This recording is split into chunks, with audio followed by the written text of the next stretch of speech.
What is a loot box? Well, Arsonbunny on Reddit has a perfect explanation, which is done by the Skinnerbox, which is very well known by behavioral psychologist B.F. Skinner. He says the Skinnerbox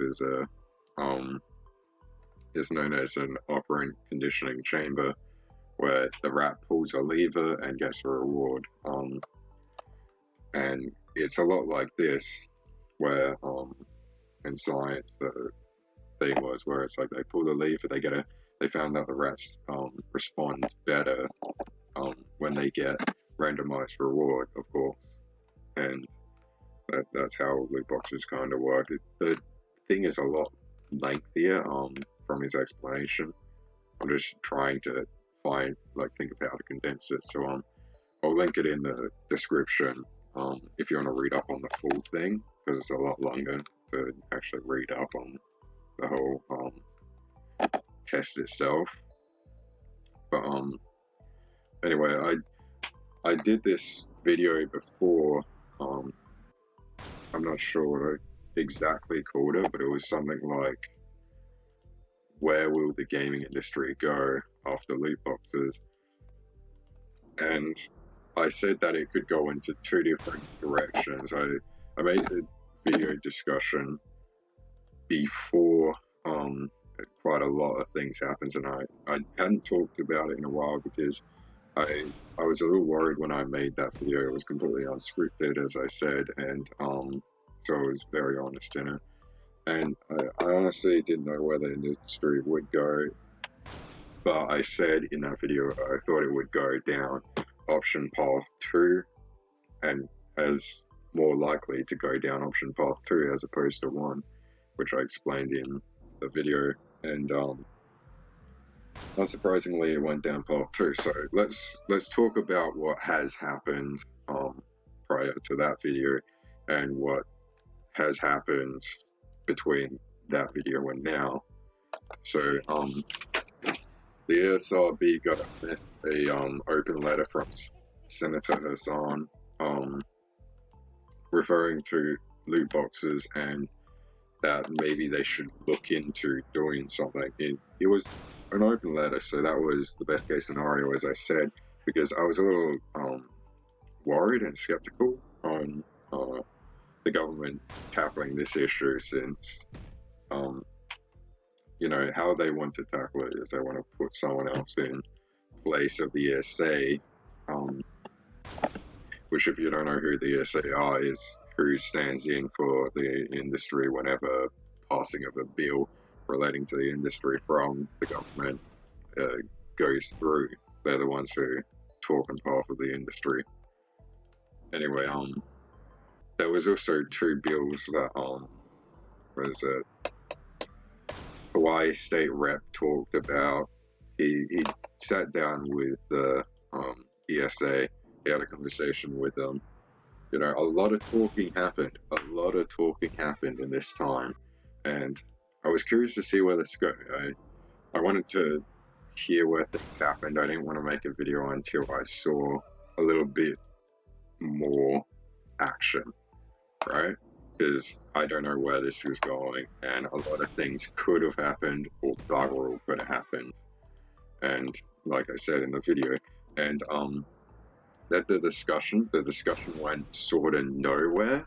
Nothing really happened with it, and what the ESRB, how they responded to these to events is to put out a in-game purchases label, which essentially doesn't equate to anything. It doesn't change anything. Any game that has any sort of DLC or whatever, it doesn't matter if it's a loot box, microtransaction, or anything at all, it will get this game purchases icon on the disc. It doesn't affect the rating at all, which I thought they just put on a new sort of rating system, which of course wouldn't intertwine with the actual overall rating of the game, but rather for each microtransaction, was how I thought it would go, which I'd say was rather quite lazy way to tackle this issue to avoid the government getting involved. But they took a whole nother step and said, yeah, no, we're just putting on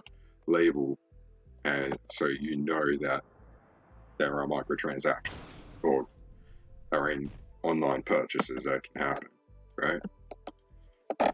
And then, of course, the Hawaii state rep tried to pass 4 bills.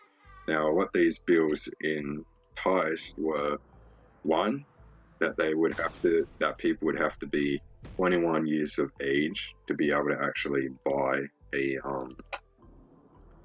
a game with loot boxes in it, and two, that loot boxes had to actually post the drop rates of both the loot boxes, the free versions, as well as whatever you get in such. If you get X, how likely you are to get such, so they can't mess with the system to turn players into payers, quote unquote. And of course, that has recently failed, which was one of the points that again got to me. That has kind of enticed me to make this video. And now I'm a bit worried with that. I wouldn't say that he has outright given up, but it has made the situation a lot harder, because this is where the actual action on this is happening. Because everything else, I know this is very controversial and it's going out there a lot, but where this whole thing matters, this whole conversation, everything that changes or like actually has an impact stems from what happens with these bills passing and what the politicians do. So if nothing happens there, then basically nothing will happen with loot boxes. So that has me concerned. However, something else happened afterwards. Very recently, I have heard Star Wars Battlefront 2. Of course, I don't have Star Wars Battlefront 2 or Shadow of War, but I've heard that both of them recently have done an update. Well, Shadow of Wars is still to come. Apparently, Star Wars has already released it. I think, I could be wrong, because again, I don't have them. And they've released that they have actually not necessarily taken out loot boxes. Apparently, Shadow of War will, but Star Wars still has them in there. It's just they're only going to be in free version. And while microtransactions are still coming to Star Wars, people completely seem to forget that idea. But they have unlocked the heroes, and the progression system isn't linked to loot boxes, or like there's no cars that you can get from it or whatever. So so people are praising EA for that. It's almost like they've forgotten for multiple decades how they have completely blatantly disregarded the creative freedom of others and just taking it away from people, such as Visceral Games, most notably, is the one that I certainly remember, and I'm not going to forget that one. How they just time and time again forced a business plan onto Visceral Games that completely changed their game and destroyed their development team from the inside out. And then they just walked off like, well, it's your problem. And from time and time again, it's kind of like these people are forgetting that Star Wars aren't doing this for us. They aren't taking out these sort of things, like EA especially and Warner Brothers. They're not taking these out of respect for the players. I mean, we're kind of forgetting the meme here when they tried to do this before, where they tried to say, oh, we're doing this because we respect the players. From the famous meme quote, is this good for the players? Are we forgetting that they said that, and then they still tried to push the loot boxes and microtransactions on us? Are we forgetting that? Like, am I wrong here? Like, they're not doing it in favor of us. They're doing it so that the outrage is outdated, so that we forget, so that we move on, so that the conversation dies out and nothing happens, that it just starts and ends with talk. And that's not how I want this conversation to go. All I can really do is keep the conversation going at best, but it's still better than just moving on and ignoring this. I'm not gonna like look past some shit. I'm gonna talk up, and I want everyone else to also be able to talk up. Because sadly, the way that it's looking to me, I'm only seeing one outcome from this, and it's that loot boxes are here to stay, and that we're never gonna see the end of them. Of course, we're not even gonna see regulation at this point. It doesn't look like it's gonna get to regulation. Of course, because one of the two responses that I said is either that the government would start regulating not only it, but it would regulate the entire industry, and it would screw things over more than help it in the long run. I was really concerned about the long run, and because Trump was talking about video game censorship and video game violence. He's done a lot of talking. He has sat down with the SRB or the SA or something, and they kind of just were like, "Oh yeah, the SRB is a thing," and they didn't really go anywhere with that. I don't know if they're going to do another talk or if they're just going to end it there or what. But yeah, I'm not going to get into that one very much, but it just looks like they're just avoiding tackling the issue of the NRA and gun control rather than pushing it onto games. And that's the end of that conversation. That I'm not going to do a video on that later. I hope I won't have to. I might do it on video game violence, but I'm not doing it on Trump or anything like that, which I know is another controversy.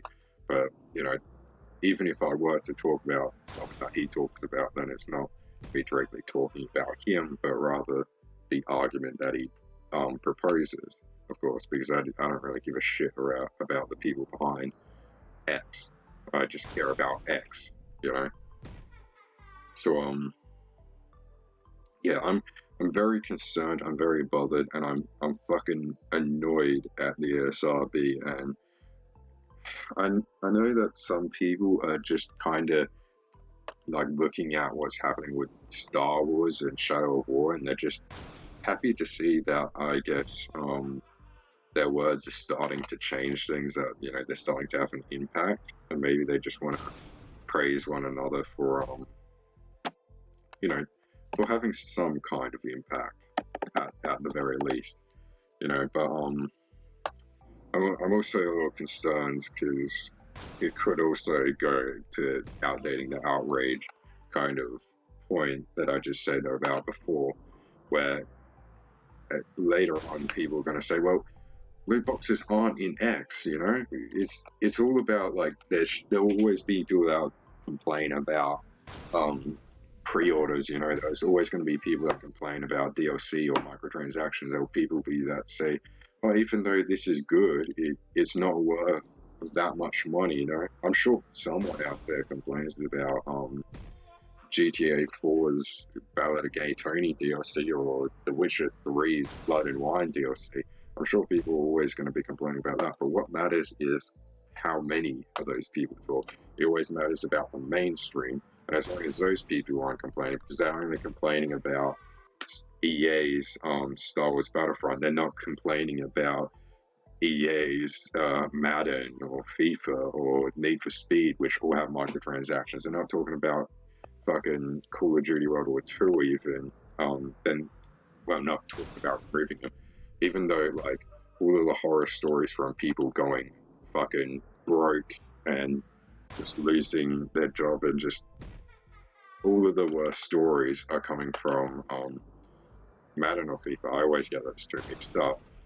But no one's really talking about that. No changes happening there, and it is pay to win in those games with the loot boxes, which we're putting up this grey area, which they're going to be fucking with. And this grey area is that as long as it's only cosmetic, it's okay. And of course, they want to go with us here. They want to get into our grey area and fuck with that. They want to go for, okay, if they don't want it in this game, we're not going to have it in this game. If it's okay with it only being cosmetic, then only have it as cosmetic in these games. And of course, I'm still going to complain about it, and I think all of you should, because just like with Destiny, it changes a lot, even if it's just cosmetic, But of course, this video is born out of born out of fear that loot boxes are here to stay. You know, I've said multiple times over that right now when I made those videos, right now it looks like it could go either way because people like CD Projekt Red and the people that made Monster Hunter Worlds and 11-bit Studios, they've all talked up directly against loot boxes and that they're not going to do anything like that. They like the conversation on it, that it completely destroy and devalue the game and the work that people put into it. So they could benefit quite strongly, and that could look over the whole industry where people want to take out loot boxes from the games and so forth, which it is going that way. But and a lot of people are saying it may go in that way because it is happening for Star Wars and Shadow of War. But I don't think it's going to go that way. In fact, I'm actually worried that it's going to go the exact opposite way now, where and I hope I'm not right again, because last time I was right, and I'm actually really pissed off that I was right in the last video. And I really hope that I'm wrong here. That you know, people like CD Projekt Red actually get in the spotlight, and I'll look forward to for because a lot of publishers see something and they're like, "That's successful. I want to copy it. Let's do that." You know, games as a service is good. Let's do that. You know, survival games are good. Let's do that. Like they just copy everything and assume that they will get the exact same level of success as those other people do just because they copy their ideas. And so that's what I hope will happen for CD Projekt Red, because every appraisal that CD Projekt Red gets, they deserve, in my opinion. Um, Especially with how the industry is looking right now, it's definitely not optimal for me. To me, but if you have a difference in opinion, then leave it in the comment below. Like again, as I said, the point of making these videos, like I actually don't like making videos on loot boxes. It's all negative videos. I want to have something good to talk about in this industry. The sort of videos that I like to make are ones where I share a joy that I experience and something that I want to talk about, and is something that I can enjoy myself, even though I was in the video at the time of making. I can watch the video time and time again and still enjoy it. That's the sort of stuff that I like sharing. Not negative videos, I guess. I'm not sure what else to really say about that, but try to be respectful of one another. We're not here to point fingers and shit on one another. Just talk about games, you know.